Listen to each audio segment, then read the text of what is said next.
Servus liebe Leute, heute zeige ich euch einen ganz leckeren Snack für zwischendurch mal. Ihr braucht dafür Sauerrahm, Puderzucker und frische Erdbeeren. Als erstes wird der Sauerrahm mit dem Puderzucker vermischt.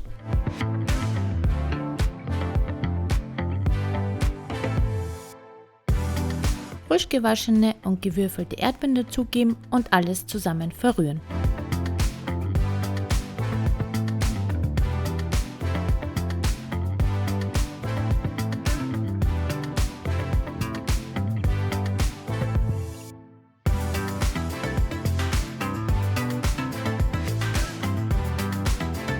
Ein bisschen Deko, wenn ihr wollt, denn das Auge isst ihr schließlich mit.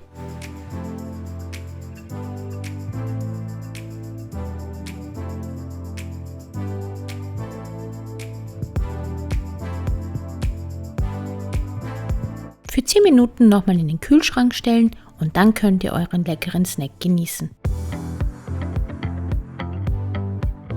Viel Spaß beim Nachmachen, lasst es euch schmecken. Bis bald, liebe Grüße, eure Vicky.